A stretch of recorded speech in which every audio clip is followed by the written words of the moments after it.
Well, g'day. I'm Iron Horse, and you have to forgive me for taking my shirt off. It's bloody hot around here. We're coming up to our longest day of the year, 1 week's time, so I'm just here to express my disgruntledness at the way I was treated by modern day debate. That was just unfair, uncouth, had no consideration whatsoever for my personal situation, and I had to do an emergency dash into town this morning. Ordinarily, I'd given myself an hour each way to do so, so I'd given myself plenty of time. On the way back, I got held up by a herd of cows. I know, it doesn't happen very often on this road, but that happened today. And when you come upon a herd of cows, and these are big motherfucking heifers, you know, a big herd of them, and you're on a single lane dirt road, it doesn't make sense to just drive straight through them. You have to slow down, stop, baby your way through, get through, and give way to all the ones that follow the other ones like sheep, even though they were right on the other side. That's okay, you just let them get past you. So I wasn't upset about that. I'm still keeping an eye on the clock. I'll make it home in time. And then I get a bit further up the road, and there's the bloke on his horse with his back to me and a few dogs running around him. And it's like, oh, okay, well, I know you never go too fast around a horse either, because they can get very car scared, toss the ride off, anything could happen. So again, had to slow right down. He saw me coming, he gets far enough off the road, gets his dogs off the road eventually, and I get to my home. I floor it to get up the driveway, because it's one of those sort of driveways you don't just treat like a normal road. If you're not going to give it to her, you ain't going to get up it. So did all that, pulled up in time, got the goodies out of the car really quick, came and logged on, still a minute or so to 12, and then I'm wondering why there's no link. There's no link. Where's the link? Come on, man. So I thought, oh well, they're running late. That's fine. I can deal with that. I go and unpack the rest of the goodies out of the car, put the beer in the fridge, as you do, you don't want it to go warm, and come back, check the emails again. Finally, there's a link there. So it came up at 4 minutes past 12. Actually, well, the timestamp of it was 1 past 12, but I didn't get it till 4 past 12. But at 1 past 12, it wasn't there. So the internet is a little bit slow here, and I've realised it's probably as a result because I've got a laptop going as well. When yesterday, when I checked with James, we did a trial run to see how good the connection was, and everything was going fine. So that's sweet. But what I wasn't thinking of is I opened up the laptop, because I like, if I can, to have the YouTube running in the background, because sometimes you like to read some of the comments. I can't talk and read at the same time. I can read and talk, but I have to only talk what I'm reading. I can't talk and read. Whatever I'm reading will mess up my head. I guess I'm a bit like that, huh? Fuck you, San Diego. Dude. So, anyway, I promised I'd put up my opening statement that I'd written, because I would never be able to use this one again anyway. So this was the opening statement I'd written. So I was going to use today. I was going to have a great old time. I was going to have a couple of these, which I've had watching the debate, getting totally pissed off at the place has gone downhill. Ryan, you're a shit moderator. You're a shithead for the way you handled it. When you said, oh, you got here too late because it's 10 past 12. Sorry, goodbye. Before you even give me a chance to explain myself, that was fucked up. Yeah, that's not how you treat the people who make the money for your channel. Nathan didn't even want to be there. He kept whinging and complaining all day how he wants to go. He's got other things to be doing. I was only here at the last minute. I showed up 10 minutes before the fucking debate even started. And what do? You just boot me. Oh, sorry, I'm booting you. Bye. boom, that's it. No chance of, no compassion. Anyway, it says a lot about the channel, especially when the moderator, one of the moderators of the chat, himself, was in the debate acting like an absolute fucking child and sitting in the comments making very childish, very horrible comments that a moderator is not supposed to be able to do. So the channel, thanks to has gone downhill so far because of today. You should have had me on, Ryan. Things would have gone completely differently. But now, this is the way the cookie crumbles. And here's my opening comment I was going to make for those who wanted to hear it, because I know a lot of people love my opening comments. I spent all morning writing this before I dashed into town, got some supplies, traded a fridge, all the rest. And yeah, it's very disappointing, considering how often you were so late anyway, usually up to half an hour. But I was there. And you booted me. So, fuck you, modern day debate. And James, no, I'm not going to debate that wanker. He is a horrible human being. I can't believe you have him on your channel. I don't know, maybe just entertain these people for whatever reason. But I don't even know if I feel like reading it. I'll read it the way I was going to read it. So this is my opening statement, where I requested up to 10 minutes. That's usually how a debate goes. You usually get about 10 minutes. Greetings again, Ryan. Thanks for moderating this debate. Shout out to my opponents, the constantly constipated fight the fat turd who's forced to release the majority of his waste products orally. Greetings also the guy who doesn't realise we use vowels in English to make names pronounceable. Perhaps instead of up, in order not to sound like a choking frog. I hope he doesn't mind if I call him Max. And finally, my fellow debater, who I've come across before, not literally, on the TikToxic app. We've met on live chats before where I've known her as Katie Did. I'm confident she's more than capable of holding her own and competing with actual facts, as opposed to the hopes, dreams, fantasies, and beliefs of our opponents. Why doesn't the bloody mouse work? Mouse working again. I'm confident she's more than capable of holding her own and competing with actual facts, as opposed to the hopes, dreams, fantasies, and beliefs of our opponents. My name, of course, is Ross Thatcher. My YouTube channel goes by the moniker Iron Horse, and I also do quite a bit of writing on Quora under the name Ross Iron Horse Thatcher. I've been a flat earther for 53.5 years now, but only aware of it consciously for the past decade. It came to me against my will at first, but eventually it intuitively and logically all fell into place, as all great truths do when their time has come.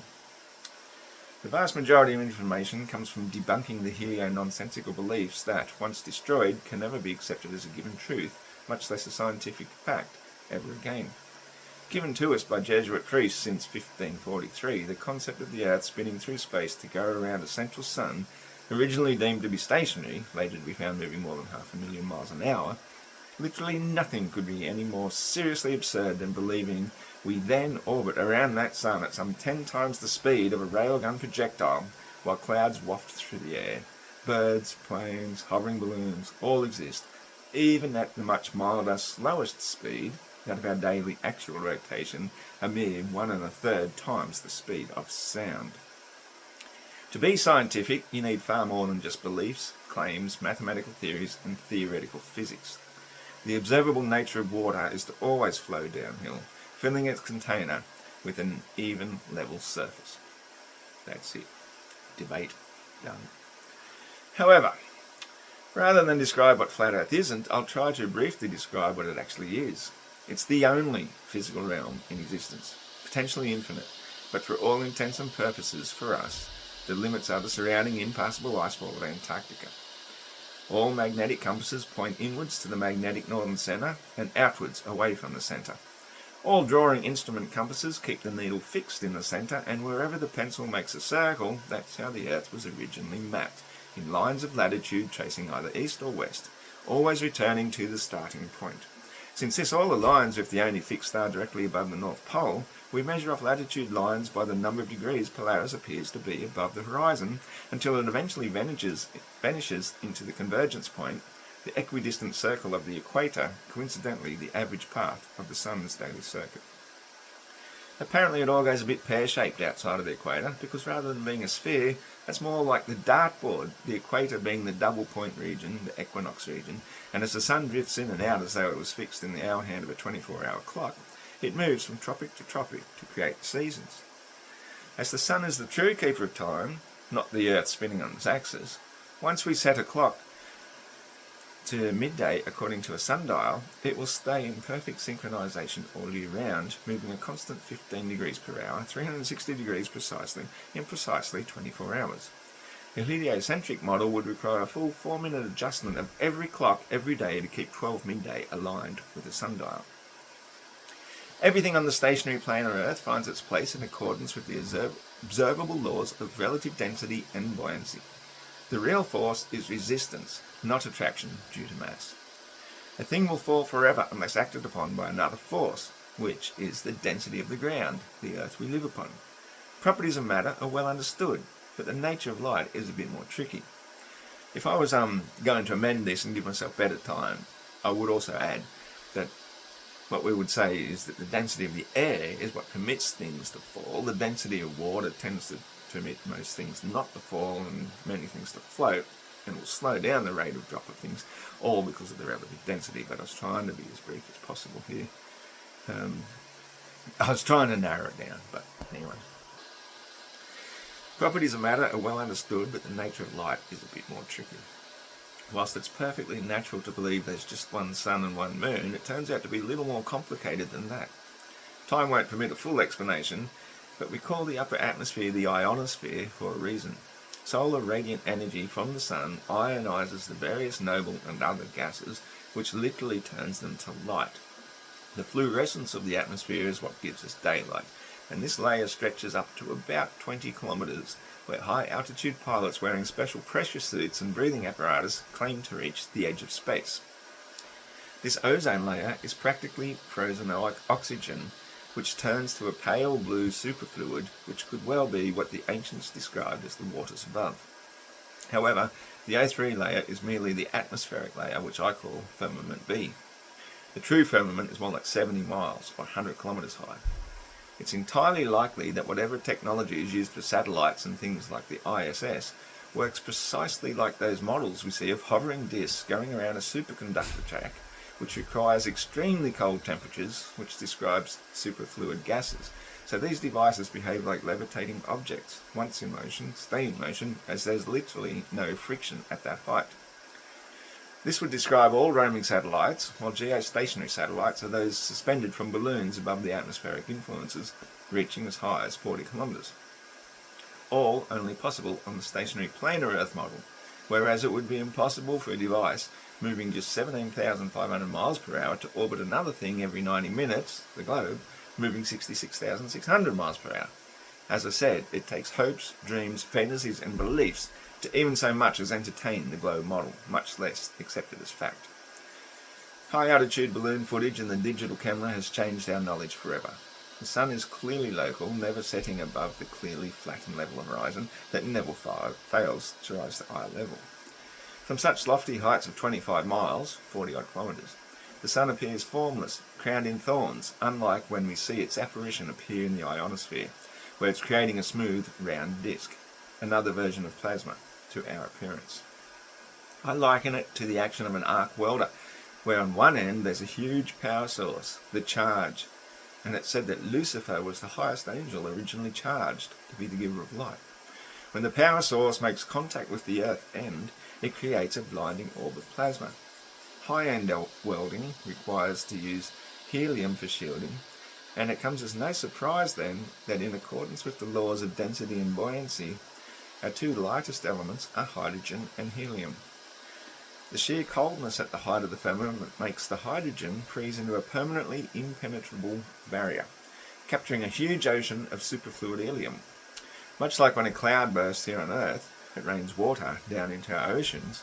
When a helium balloon bursts in the sky, it rains helium gas up into its ocean, upon which the moon levitates beneath like any other superconducting device. The sun, however, is shielded by the ocean of He3 and literally is cold fusion of hydrogen into helium, exactly as spectroscopy describes.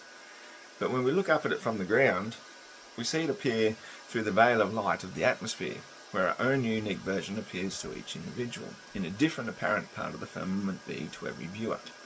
The further away two viewers are, measuring angles of shadows at the same time, the further away the sun would appear, if you assume you're looking at the point of a triangle, as opposed to two completely different corners of a trapezoid or rhombus. Triangulation is useless when it comes to measuring apparitions of light in apparent places. Hence why the helioists have come up with the preposterous notion of the sun being 93 million miles away, yet standing 2 feet out of the sun in the shade was suddenly 10 degrees colder.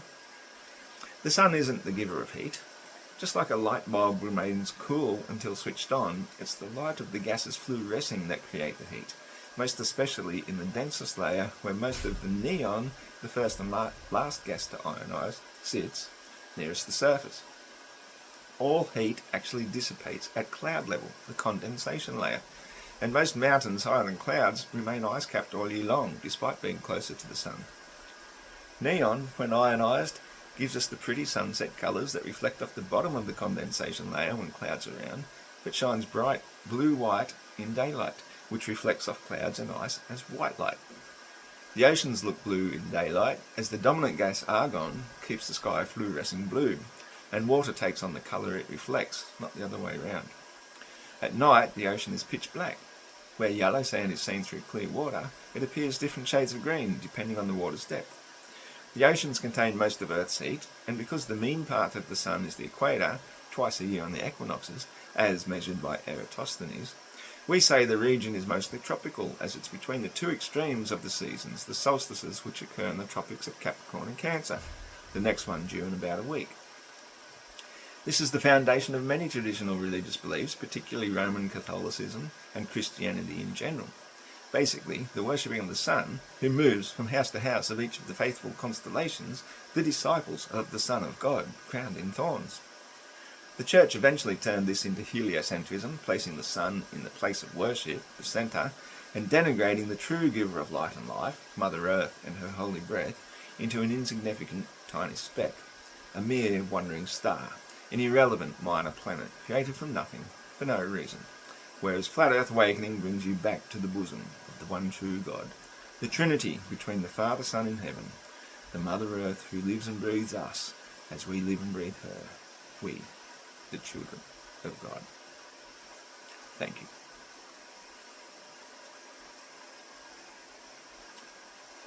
That was to be my opening to the debate today.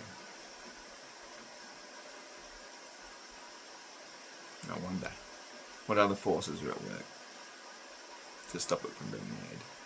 Anyway, it's on the channel now. Have a good one.